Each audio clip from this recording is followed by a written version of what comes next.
What are some overrated tourist attractions that look nothing like the photos on Google? Mount Rushmore is much smaller looking in real life to me than in pictures. Mona Lisa in the Louvre. The painting is excellent but it is much smaller than I expected. Defiantly Hollywood. In the photos I see, it is usually shown as this bright, colorful, cool looking place. When you visit there, it's mostly just dirty roads, dirty sidewalks, and tourist shops.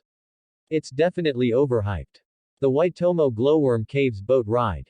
Now, don't get me wrong, the glowworms in the caves at Waitomo are like going underground and then looking up at a night sky so close you feel like you could reach out and touch it. However, there is a few competing companies vying for tourist dollars there, and one of them, Waitomo Glowworm Caves, advertises their boat ride heavily. What you experience, for somewhere around $100 local, is an accompanied walk through a paved cave strung up with lights for about 15 minutes, then you're put on a boat for a couple of minutes as you ride the river out of the cave. Sure, you get the spectacular view, but for the cost and with the advertising, more is expected. If you ever go to Waitomo, look for the legendary Blackwater Rafting Co-op. Get some real New Zealand adventure tourism into you. The Little Mermaid in Copenhagen. Much smaller than it looks in photos. Not exactly the question, but I feel like this needs to be said. If you're going to some rural-ass town in Canada specifically to see bears in their natural habitat, travel at the very ass end of summer or early autumn.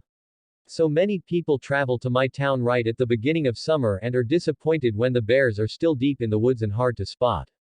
The bear population peaks at the height of salmon season, which isn't until the very end of summer. I was disappointed by the Alamo as a kid. I had no idea it was literally a little old mission church and not some grand fort. It looked much cooler in books. Google should have smell-o-vision for the French Quarter, especially as soon as it gets hot. I love New Orleans but not the Quarter. The Grand Canyon. But the opposite of your question. Photos don't do it justice. Blue Lagoon in Iceland. It felt commercialized, inorganic and crowded like a public pool. Compared to most of the other things you can explore and check out there, it's a huge waste of the investment. Waikiki Beach, Honolulu, hi. Parking is a nightmare. Traffic is a nightmare. There are lots of homeless. Skip it and go out further on the island. Much better beaches, practically anywhere else. Health mines. For those who don't know, health mines are basically caves with a high concentration of minerals. You can bathe in the water and or drink it. The baths and drinking water are kept separate, and breathe in the minerals. I genuinely had a good experience, it helped with my asthma, and the water tastes different, it probably tastes better. It's at least cold. Just sitting around in a dank cave is pretty boring, especially since health mines are generally in the middle of bumblefuck, so there's not a whole lot else to do nearby. Times Square. I wasn't exactly disappointed, since I didn't particularly care about seeing it, but it always looks and sounds way cooler than it actually is. The Space Needle in Seattle. Don't get me wrong, the view is amazing, but the Columbia Tower is the city's tallest building and also has an observation deck with an even better view and 2/3 the cost. Also, when you're in the Space Needle, the one Seattle icon is not in the view and all you see is generic American city buildings. You can see the Space Needle and have it in your tourist photos from the Columbia Tower view, plus an even better view of the mountains on a rare clear day. One that is the reverse of what you said and better in real life is the Gettysburg battlefield. Sure, you read about it in class, but when you see it you actually feel just how large this battle was. The scale never really comes across in books or media. As for something that's lamer IRL. Old Faithful. Sure, it's a cool geyser, but it's still basically a fountain of warm water. There are other features in Yellowstone that are much more memorable. I've never been there, but I've heard the Taj Mahal is a beautiful building, surrounded by trash. Just trash, everywhere. Not overrated, just misleading is Zhangye National Park in China. The pictures on Google are way more saturated than it is IRL. It's still cool, but more dull than in the photos. Vermont's world's tallest filing cabinet. I lived in Vermont for most of my life and I'd never heard of it, but apparently it's a tourist attraction people come to see.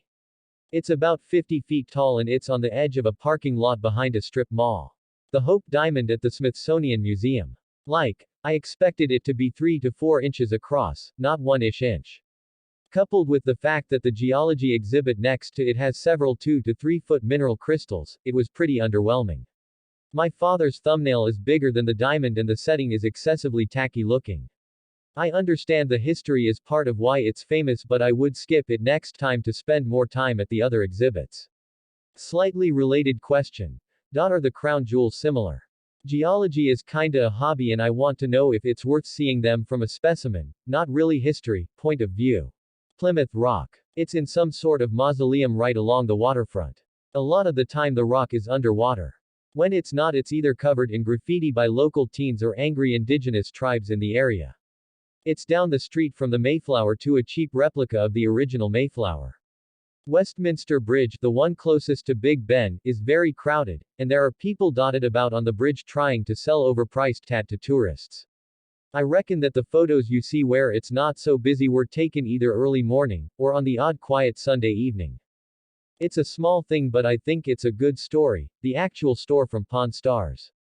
My parents went to Vegas, I've never been, and on a whim they went to the Pawn Stars location just to see what it was like. Well, there's a reason why on the show it's only pictured at a steep angle, it's in the slums. Like the bad slums, not for tourists at all. They were approached by a police officer who told them they should leave. He said, "This isn't an order, just advice from a friend, you need to get out of here. I live in California and I do not understand the appeal except access to the ocean. The beaches are freezing year-round but the sand can give you second-degree burns, plus there's plastic debris everywhere. LA traffic cannon will kill you and is probably worse than New York. The seagulls attack people to steal food and are everywhere. In my particular city it never snows and you have to drive an hour for any sign of snow. Anything in central Colorado. The views, outdoor activities are still spectacular, but usually blocked out by the hordes of Denverites taking selfies and littering everywhere. I'm calling you out, Denver peeps, y'all suck. Not so much a specific location but the northern lights. They look green-red on photos due to camera exposure, but in reality they are much paler, and when I first saw them I frequently mistook them for clouds. I was surprised by how small the mannequin piece was in Brussels.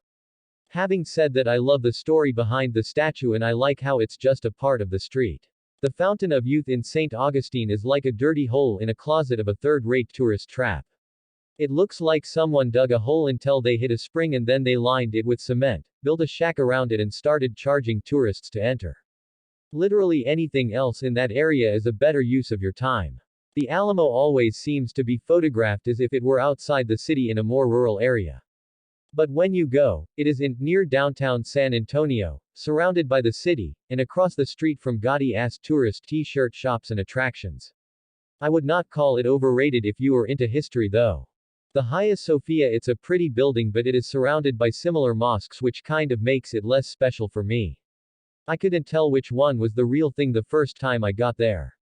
It would be like the Eiffel Tower having semi-identical towers right next to it to essentially make it the Eiffel fence.